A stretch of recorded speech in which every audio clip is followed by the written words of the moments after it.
Well, we are live here once again on our Emissary Author Series with our fantastic author, Sam Feeney from Sam Feeney's Career Factors and his colleague, Christina Lesh. This is part 2 of a featured series on changing the administrator and teacher dynamic in schools. A fantastic topic. I'm Jason Todd with Emissary Publishing, and we are proud to publish Sam Feeney's Career Factors. Stick around for this full 20 to 30-minute conversation, which I think is going to be highly informative, but we also have some special offers from you as well. Sam and Christina, welcome here to our live stream. Thanks, Jason. Glad to be here. Glad to be here.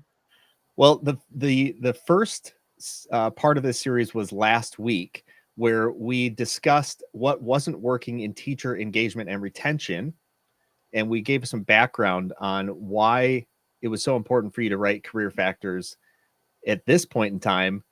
And now we are talking about the teacher and administrator dynamic. Maybe walk us into those waters, if you would. Yeah, it was a big deal that I didn't actually know what I was addressing when I first wrote the book. As I said last week, I kind of wrote the book for me, and the journey that I'd been on in my own career, kind of naming the things that had been important in finding fulfilling work as an educator. And then what I was surprised to discover was how much this could actually help something that I think is somewhat of a missing link in school improvement. And that is the relationship between an administrator and a teacher. And so it kind of just revealed itself. I found that it was very applicable, but also I knew that I didn't necessarily have all the tools that I needed for that. And so I was very fortunate to be able to find and connect with Christina, who's been able to come alongside and really address a lot of the work that goes into this. Well, that's I think pretty insightful. Also, as we're talking about this idea of teacher and administrator dynamic, there is a significant element of working together. So I'm glad to see that you guys are modeling that. Christina, welcome. So glad that you're here. Connect what Sam's talking about and your involvement. Yeah, sure. Absolutely. I thank you again for having me, Jason. Sam, always love the opportunity to pull up alongside Sam, and the work that we're doing together has just been inspiring and true to my heart and true to my passions.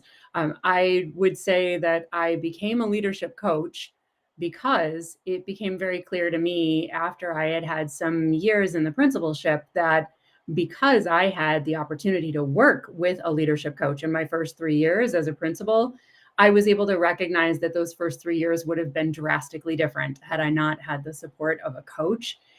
Because what she was able to do for me, and what now I know leadership coaching allows for, is for you to really understand not only yourself and who you are as a coach, but to see the people who you serve in leadership for the people that they are. What are their motives? What are their drivers? And what does it really take to be a human-centered leader, much more than a kind of task-oriented manager? And unfortunately, in instructional leadership, which is typically the only kind of leadership preparation that today's school district leaders receive, the focus is around instructional practice and more so directing teachers around instructional practice, much more than engaging them as people and as colleagues and collaborators. And so hearing from Sam around these motives and drivers around career factors, it just immediately resonated with me. Wow, what a powerful insight that would be for leaders to know for the people who they serve and who they lead, what matters to them, what gets them out of bed in the morning and keeps them coming back, and to be able to create the conditions in your school that allows that to be honored and understood and fostered. I'm so glad that you bring that distinction out between instructional leadership and the coaching of an individual, because as you know, I'm a layman. I do a little bit of teaching. In fact, I'll be teaching entrepreneurship next week in a local high school. But it occurs to me as you're talking about this idea of coaching, teaching is such a human-centric activity. It's not like making more widgets, exactly. grinding gears and putting them together and going home for the day. You're working with individuals, and it's surprising to me that there isn't more focus on coaching teachers and putting that focus on the human nature of teaching, because that seems like that actually might be the foundation to the job, not just instruction. Well, I think, Christina, I'm just going to give a little insight on the career factors through line. What this is indicative of is I think a lot of us think that personal development stops when you graduate from college, let's say. And so the job's over. And so a very kid-centric approach to education and not people-centric or a whole life development-centric approach will say, our focus is on helping these kids develop, forgetting that the person who I'm working with, whether that's my administrator as a teacher or the teacher I'm working with as an administrator, is also on a journey, right? That's what we talk about in the career factors is this is a progression. This is a journey that will change often. And so I think part of it is just our somewhat flawed perspective or limited perspective that we've created in education of this is the time you learn, this is the time you live, and never the twain shall meet. But Christina, you can jump in on that too. I love that, Sam. That kind of that kind of false reality that if we allow ourselves to become curious and allow ourselves to tap into that spirit of learning, that's where so much of us get filled up, and it's what continues to drive us. And that dynamic of the role of coach as leader, it's nuanced, it's complicated, it's not simple by any means. You still, at the end of the day, are the boss, and there's a power dynamic there that needs to be understood and appreciated and respected for how it's understood by the people that you lead. And at the same time, there's so much conversation about encouraging those kinds of conditions for innovation and the conditions for continuous improvement. So if we're really going to do that as leaders, being able to become more skilled at coaching rather than only directing, only evaluating teachers, that leaders will be better positioned to really drive those kinds of cultures in their schools and to quite frankly, get that kind of engagement from teachers as collaborators and teachers as partners in the work, rather than feeling like they're kind of just pulling people along, which doesn't do any good for anyone. It would seem that it is very nuanced and a whole lot more art than science to be able to lead instructionally and look for those markers. Are any methods of evaluation? Are the students learning? Are they working through their curriculum? We have numbers and lettering systems to measure that. However, when we're talking about those career factors, it seems that those are there's a lot of gray area in all of that. And one person might approach teaching for one reason, and it's nuanced, like you talk about, and another person might approach teaching for another reason. And so I think it feels to me that you're putting a pretty big burden on administrators to become experts, perhaps experts on the teachers that they have under, in their schools, to understand the teachers' motivations and then align them towards certain goals without maybe being overbalanced on motivation or overbalanced on, let's get the numbers. How does one do that? That really was the basis of the career factors when we accompanied the career factors for education with a white paper called The Administrator's Dilemma. And it is very much the individuals. I know what the state's telling me to do. I know what, maybe nationally, whatever federal educational initiative is du jour. And then I've got what the kids need.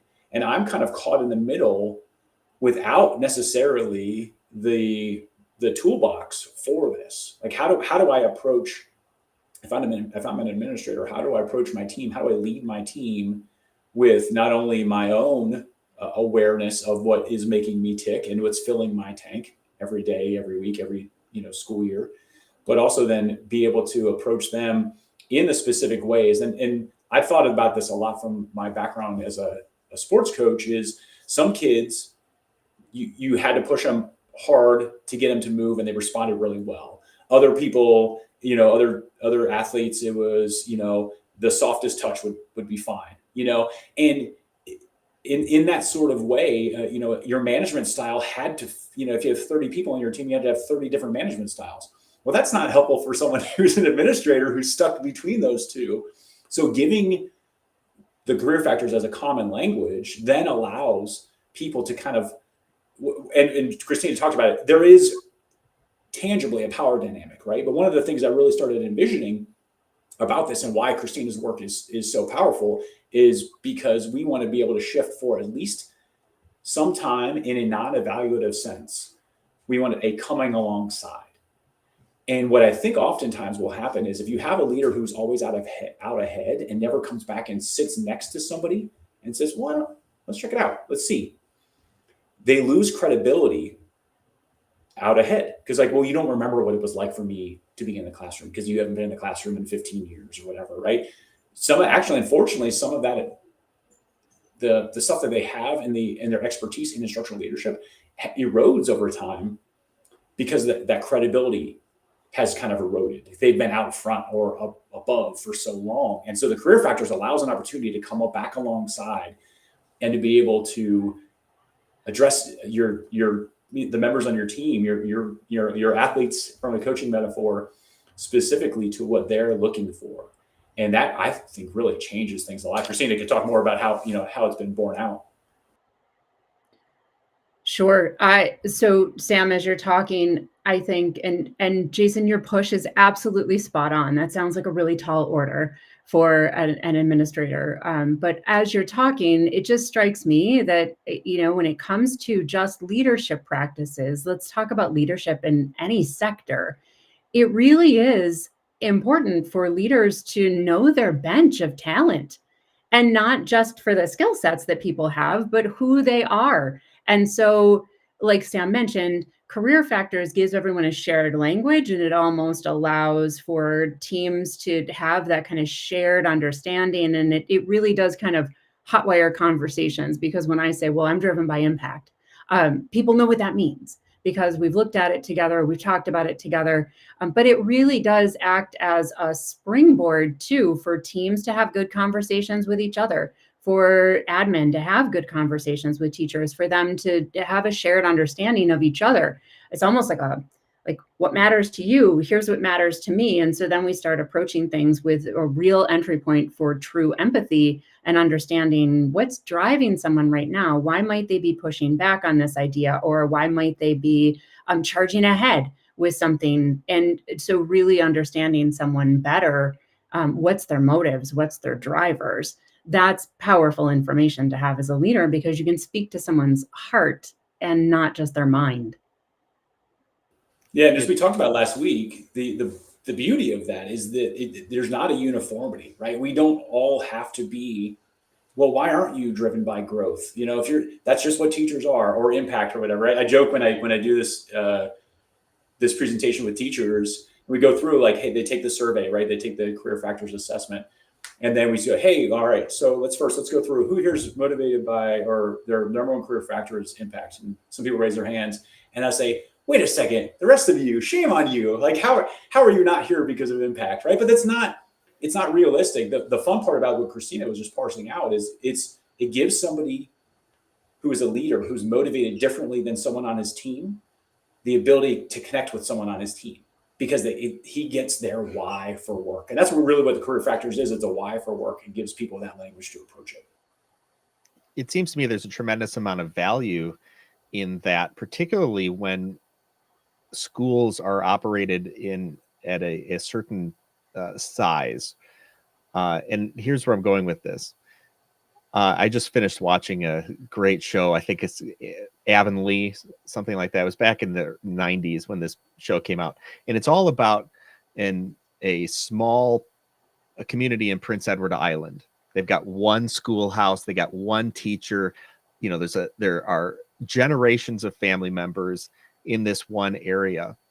And they start walking through the growth of this tiny community into, well, is it going to be reabsorbed into the larger the larger city over there, are they going to close this small schoolhouse where everybody knew each other? There's a bit of safety. Talking about motivation, you knew people's motivations because you'd known them from birth. And now we have schools where we have hundreds or maybe even thousands of students at times, teachers coming in constantly. We don't know the years of background on that individual. We're coming in, to kind of on that one page of their life, and then inferring a whole set of things about that person because we, out of ignorance, perhaps, that I didn't know that impact was your thing. How would I know? Right. Because it's not my thing.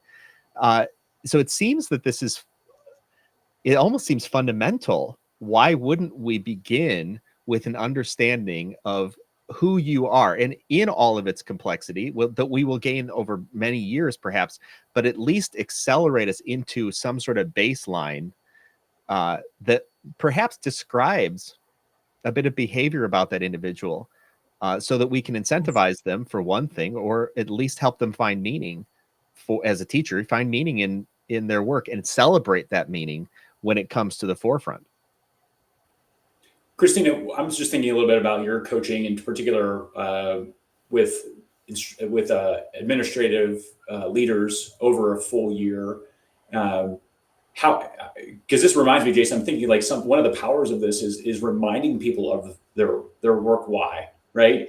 So I don't know, Christina, if you've seen that in particular with throughout a coaching program, like not just as a starting point, but as a reminder or a benchmark through the year to be able to keep people on track. Because that's kind of, we're going to talk a little bit next week, I'm hoping, about how you bring someone on to your team. How do you onboard them, throughout the year? But I'm thinking from that coaching standpoint and the power of just helping people remember what's important to them.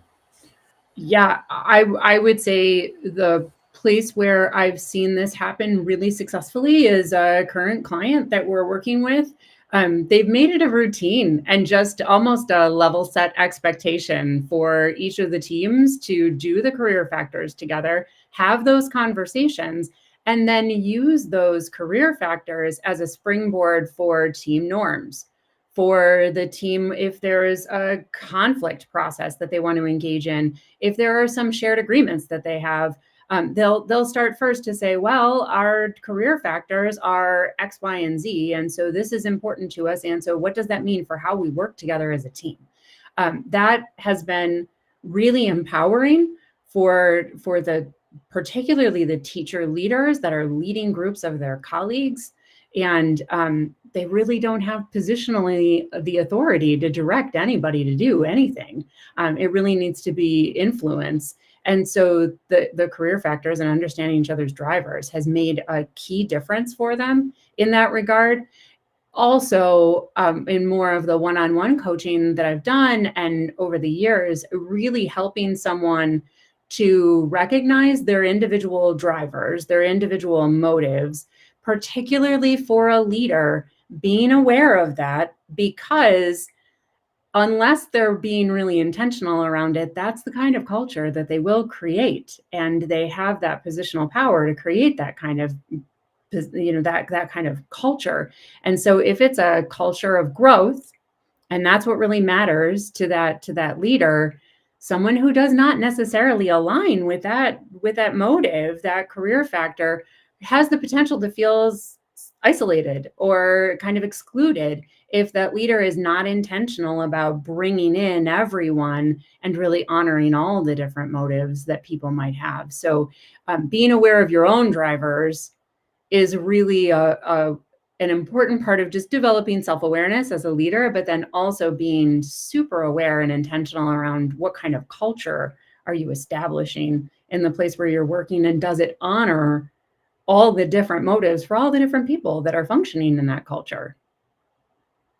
It seems also to me that this idea of career factors and knowing people's personality traits and why they do what they do, it almost seems like, hey, this is panacea if we could just do these things. Everybody arrives to work and it's happy-go-lucky. All the children are happy. Everybody's getting their work done. We all go home successfully. But we all know that there are certain stressors that occur. And particularly in schools, there are governmental stressors, new things that we need to do. There maybe are imposed upon schools and perhaps administrators that maybe teachers rebuff against. I'm curious, in those times of stress, how do you work a person through that using the overlay of career factors in I think those moments which really test our mettle? Yes, absolutely. And I borrow from Stephen Covey, if you know his circle of influence, circle of concern, Hmm. in coaching people through this, where we actually sit down and we make a list of all the things that are concerning us or bothering us right now. And then we actually just physically put them into those specific circles. If you're not familiar with the model, two concentric circles, circle of influence, things I can do things about. Circle of concern is hopefully the Earth's crust of what bothers me, but it's not something necessarily I can do anything about. And my goal always with this is you're identifying a few things that you can keep in your circle of influence. And Covey argues that when you focus on your circle of influence, it grows. And so that's a way to say, can I do anything about, let's go back to the early 2000s. Can I do anything about No Child Left Behind? No. It's past, it's in, whatever. That's something that's been kind of foisted upon me as an educator. However, what's happening in my classroom, what's happening with my personal motivation, keeping myself focused, focusing on the things that I can do anything about. Is there a time where I can still close my door as a teacher, or I can still meet with my team as a leader and be able to move the ball forward? Not, head in the sand, pretending like these things don't matter. They have a place in those circles, but I've got to focus on one of those circles. And that's where, if you think through even like the popularity of Simon Sinek's Start With Why, which is from his TED Talk, How Great Leaders Inspire Action. If you start with why, you get everything else, and so that's again another kind of a centering activity for us. Sometimes if things are getting chaotic, well, let's do a reality check. Most of what's bothering me is outside of my control. Let's focus my power, my intentionality on the things that I can do anything about, and that should keep me charged up. Career factors is not how do you make everything Pollyanna-ish. It's how do you grit, like bear down and muscle through the hard stuff. That's what it's really for. It's not to make everything beautiful. It's because it's not going to be. I would add to that too, Sam, that there's an element of self-awareness that feels very empowering with career factors. So once I know what my driver is and what my motive is, in those moments where I'm feeling derailed and I might feel frustrated, I can better understand. So what inner need do I really have that is going unfulfilled right now? Is that what's making this feel so scratchy and uncomfortable, and that I want the circumstances to change? And when you ask yourself that question, then you can also ask, so even with Sam's example of the circles of influence and circles of concern, are there other opportunities, or what might be the different ways that I can go about accomplishing what I know will matter to me? And then that puts people back in the driver's seat. It puts people back in a position where they can take control, and also where, particularly in schools, where the power of teams can really come into play. So, having colleagues pull up alongside you, and it's one of those things like, we can't change this, but we can do this together.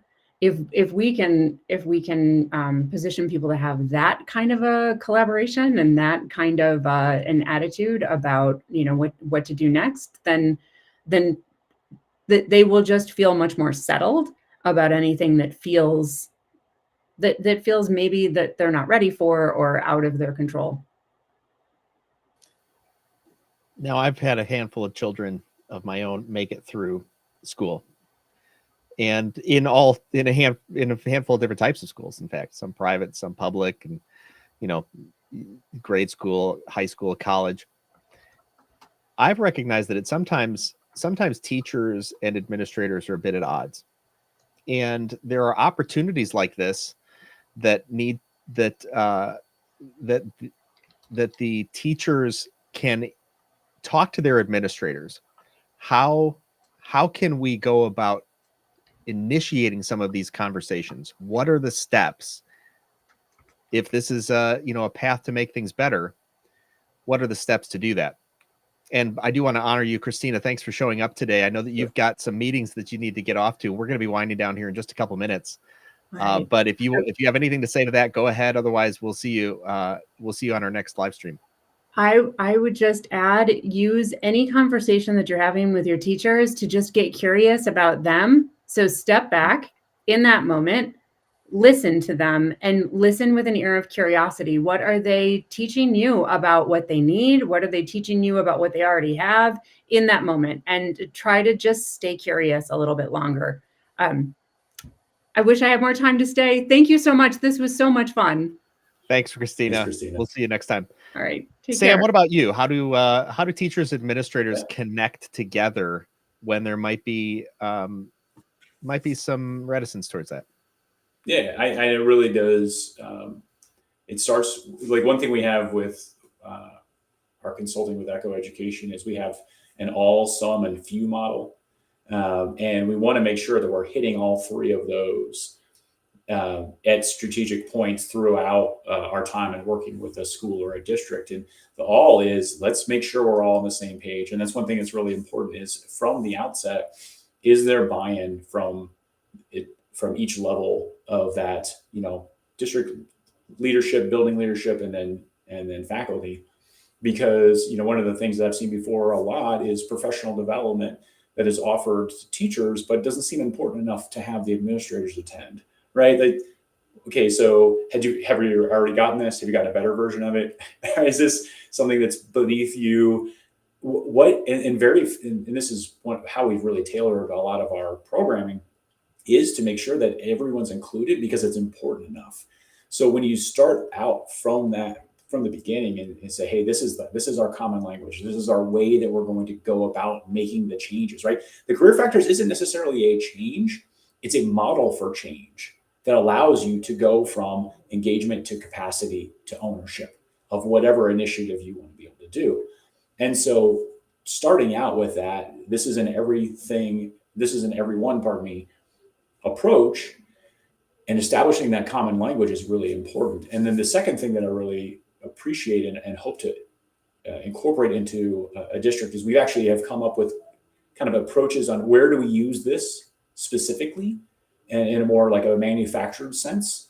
So on the path to it being just fully integrated. So we've come up with non-evaluative conversation timelines for administrators and their teams to be able to say, yes, at the end of the year, probably you're going to have an evaluative conversation. Maybe it's about instruction in the classroom. But before that, and perhaps after, it's going to be some reflective, actual conversation about being able to share and do those things. And then phase 3, we've developed an evaluative model using the career factors as a basis that allows them to turn that lens on, if it's growth, how is growth impacting your teaching? So really starting with universal approach and then being able to have levels of application and specificity into the classroom is what we're seeing and what we're hoping more people can see that through line of its effectiveness.